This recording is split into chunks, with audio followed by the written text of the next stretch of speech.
All right, everyone, welcome back. Okay, this is going to be the first real lecture. This is on chapter 1, From Islam to the Great War. And so we're basically starting the history of the Middle East at the birth of Islam, at the very earliest periods of the 7th century, so around 610 AD. So Prophet Muhammad offers the Quran, which is sort of the um, I guess what was generally passed down orally through Islam for a very, very long time. It was eventually, of course, written down, but a lot of Islam also includes what is called the Hadith, which is sort of the words and the actions and the stories about his life and these sorts of things as well. Muhammad dies in 632, and after his death, Islam spreads rapidly, right? Okay, so part 1.2, the setting. So we're moving into the 7th century AD. Um, this is 6 centuries after the death of Christ, basically. And monotheism has sort of spread at least across this region, right? And you get multiple strands of Christianity. You get Judaism, which is monotheistic, of course. And you even have the Catholic Church basically splitting into two monotheistic alternatives to each other. I'm not sure how to describe that between sort of the Roman Catholic Church and the Orthodox Church in the East. You have Zoroastrianism in sort of, I guess, the Iran region, right? Um, and so, yeah, monotheism as a concept is becoming far more spread out and far more legitimized, right? These sorts of things. And so Muhammad adds the Quran, I guess, to the argument. I don't know how to put that. You also have, again, small Jewish communities in the region. And there are a whole bunch of different things going on at this time, right? There's also sort of animism and all kinds of different stuff. Major cities had sort of the most functional governments at this time, right? A lot of times these major cities were the center of government and legal theory and the judicial system for their setup. The markets, right, on the Silk Road path, and were usually the center of religious life in the region as well, right? And so, three of the main reasons, basically, that we have, or two, are the markets, right, for how a city ends up a city in this area, right? And this is sort of where I would point you to, I guess, the first slide from the lecture slides, where it has all the different populations and stuff. But if you look at a clearer map, a lot of it has to do with whether it was a significant spot on the Silk Road route from Europe to China, basically, or if it was on a major water source or both, right? And major water sources included rivers, and but they also included sources of groundwater, right? And so many in this region, because of the arid, what would I call that, climate, right? Most of the region had discovered ways of pulling groundwater or using gravity to provide water to agricultural centers, things like this, right? And so you get what are called oases in Iraq and other areas. And then the final one is a port, right? Do you have, is there potential for export? Is there a large gulf or bay or something like that, right? So those centers also became popular. The sort of the regional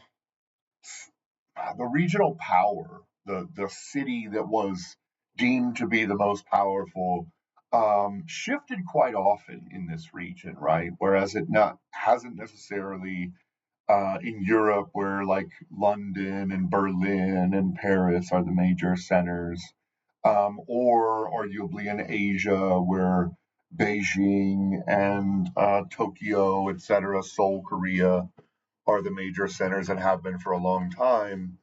Um, in the Middle East, it often sort of shifted with the power of a sultanate or a military, etc. So it's bounced from Medina, which is in Saudi Arabia, which is sort of the birthplace of Islam and where Muhammad's body is buried, to Damascus in modern day Syria, to Baghdad in Iraq under, I think it was the Umayyad or the Abbasid Caliphate, to Istanbul or Constantinople, whatever you want to call it, Istanbul, right, in Turkey. And now I question, like, where is it, right? Is it in Abu Dhabi, in the UAE, which is very financially and strategically powerful? Is it in Riyadh, in Saudi Arabia, where all of the oil wealth tends to sort of accumulate, and they've been getting more and more influential in spots like culture, sports, etc.? Is it in Jerusalem, in Israel, where they have nuclear weapons and what seems like the region's most powerful military, not only sort of technologically, but also their surveillance capabilities and things like this? So it's difficult to sort of pin down where the power lies in this area, and it seems to have always been pretty difficult. We also have a really high proportion of rural populations in some areas, especially in like Iran and Turkey. So if you look at slide 2, the rural populations, you can see some of those that are sort of on the Mediterranean have really high levels of rural populations. And this can be difficult for a number of reasons. It can be difficult to sort of, what would you say, sort of control your citizens, right? Exert control over your territorial boundaries, right? It might mean that like the services are poor, the education is poor, these sorts of things. We also know that urbanization tends to drive economies, right? And so that this can be pretty difficult. And it has historically been the case, but it's also the case in modern day history where places like Syria and Yemen and Libya and Iran, et cetera, still have high proportions of rural populations. Okay, section 1.3, the rise and expansion of Islam. So Muhammad establishes Islam again in early 7th century, and he either emigrates or is exiled to Medina. He sets up sort of a constitutional setup called the Compact of Medina, which um, didn't always play out the way it was planned, I think. After Muhammad's death, which was 632 AD, the Sharia law is created. This structure for jurisprudence and criminal penalties and divorce and all kinds of stuff, right?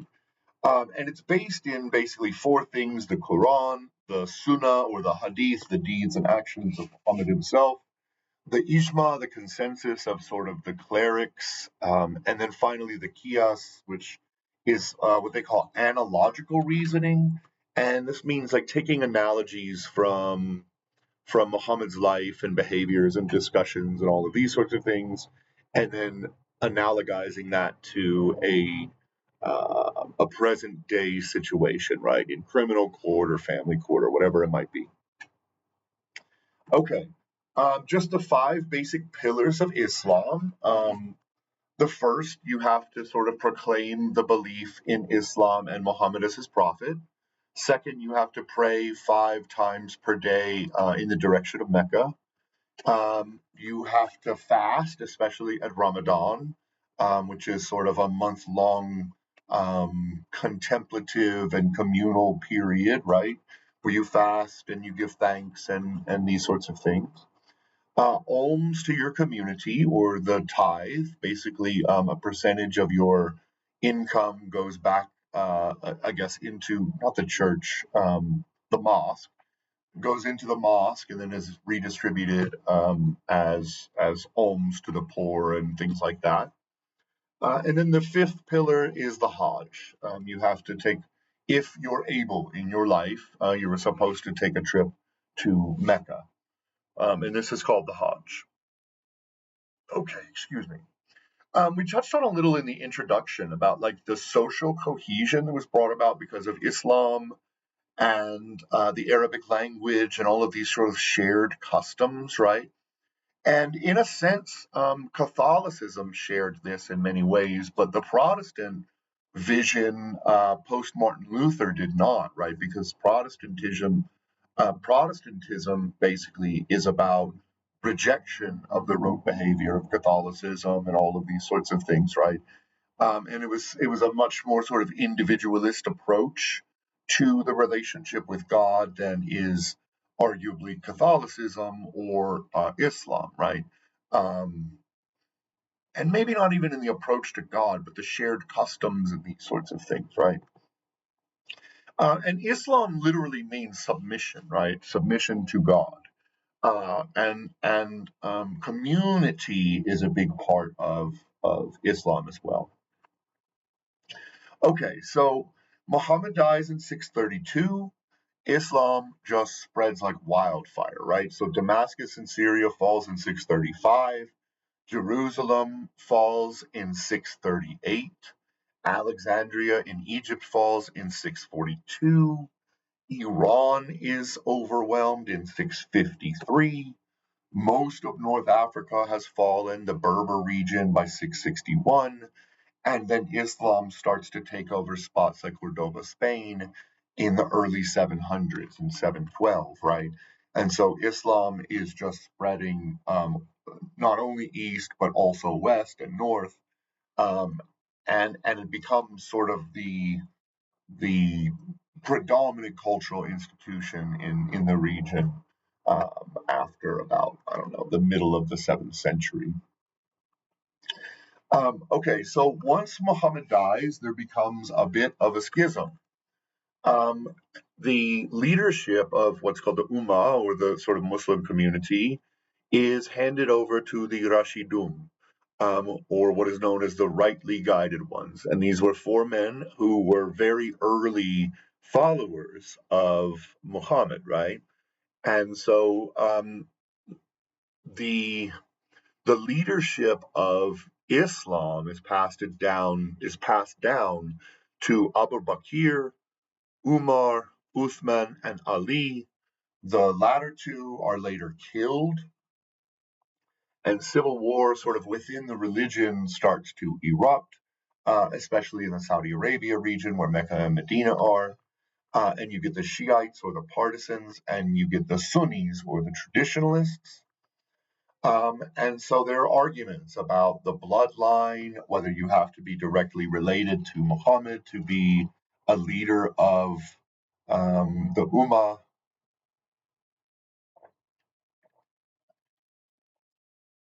The Sunnis break off and back Uthman's cousin, who is the governor of Damascus, named Muawiyah. And the Sunnis and Awiyah create the Umayyad Caliphate, right? And the Shias break off and end up in sort of the Persian or Iranian region, which we'll talk about. Section 1.4, the High Caliphate, is about the Umayyad and the Abbasid caliphates. They really spread, especially in Iraq, modern day Iraq. They were really focused on spreading language and culture and free trade. We got a lot of really cool sort of economic and cultural explosions, especially after Baghdad is built, I think, which is around like the mid 8th century, the 760s AD. And so you get a flowering of mathematics and poetry, um, and political theory and all kinds of stuff coming out of this ages. It's a pretty neat little period.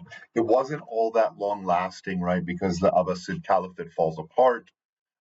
in part due to some of the military that was being recruited external from Iraq, and all kinds of other stuff. But okay, section 1.5, the Ottomans. So this is the last visual from the lecture slides. You can see sort of the Ottoman Empire and their spread over time, which I think is pretty cool.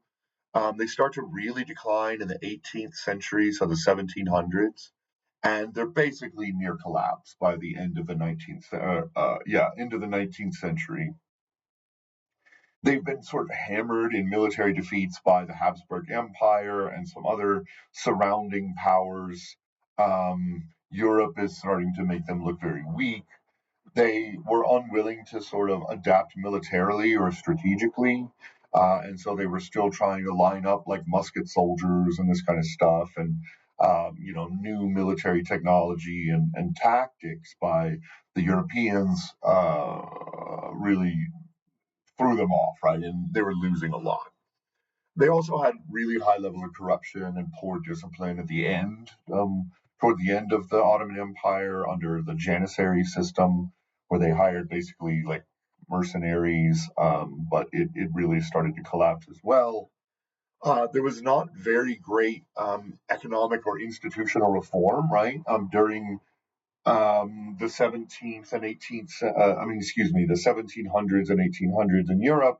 You're seeing the Enlightenment, you're seeing political reform, you're seeing citizen rights, you're seeing new technologies, and all of these sorts of things. The United States is rising and building, but the Ottoman Empire is sort of resting on its laurels, right? Um, Eventually, you get the rise of intellectual groups like the Young Ottomans and the Young Turks.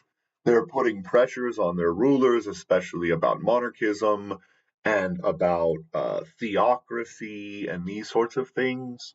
And the Young Turks were really part of what led to Kemal Ataturk and secularism and militarization and nationalism and all these sorts of things.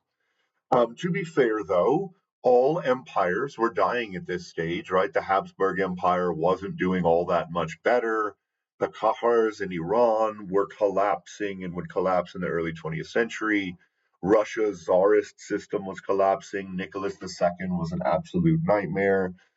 He would later be assassinated, and that would lead to the rise of the communists like Lenin and Trotsky. China's model wasn't working all that well. You would later see sort of the invasion by the Japanese, and then eventually the not the destruction, but the exile of the Kuomintang, the KMT, by the communists under Mao eventually, right? And so all of these, there was a lot of turmoil in the international system. And so it's not just like the Ottoman Empire is the only one collapsing, right? Okay, the Young Turks create the what's called the CUP, the Committee for Union and Progress. It's pretty short-lived, right? They purported to be constitutionalist and Republican Democrats. That never came about. They were secular and nationalist, and they did use repression and ethnic cleansing and things like this to try to get their way. The Ottomans eventually ally with the Central Powers like Germany during World War One, and this ends up being basically the death knell for them, right? The Brits and the Russians hammer at them from both sides, and they collapse basically, right? And the Brits really win out in toto because Tsar Nicholas, just as World War One is ending and all of these agreements to partition these areas between France, Britain, and Russia, as soon as World War One is starting to end, Nicholas dies, right? And then the communists come to power, and no one wants to deal with the communists, right? And so they're sort of left out of all of these agreements. And so really the British are like the last society standing at the end and have a major hand in how the Ottoman Empire will be broken up over time. And then Kemal Ataturk takes over in Turkey, and eventually Reza Khan will take over in Iran, and we will we'll talk about in the next chapter how these states sort of come about, right? Okay. The final section of this chapter is about the Safavids and the Kahars. The Safavids followed the Shiite path, right? Remember, we broke off from Sunni and Shiite depending on the the bloodline of Muhammad and who's going to run Islam and the Ummah, etc. So the Safavids break off and are basically confined to modern day Iran. There's still a lot of the sort of Persian cultural influence being mixed into Shia Islam, right? And then the Safavids collapse in the early 1700s, in 1722, and the Kahar dynasty rises in their place, basically, in late 1700s, in 1779. But there were a lot of pressures up until the modern period. The end of World War I guess, is where we're sort of ending this chapter, with the sort of merchant class in Iran, right? They're in a very strategic position in their area, to, of course, the Strait of Hormuz, which is all over the news recently, but also connected to a bunch of sort of power players in the region, right? And the Brits and the Russians are really pressuring Iran for strategic positioning and also for oil resources to keep pumping out the Industrial Revolution project, right? You get the Constitutional Revolution from 1905 to 1911. It is largely a failure, but it really plants the seeds in the society for the demise of monarchy and constitutionalism and these sorts of things. And then Reza Khan, who was an army officer during World War I, takes over as prime minister in 1923 and eventually forces out the king in 1925, and names himself Reza Pahlavi, which is like a pre-Islam style of writing, right? So he's sort of making a statement that we're going back to our Iranian roots. Okay, that's all I got for you on this one. Thank you so much for being here. I'll see you for the next. Have a great day.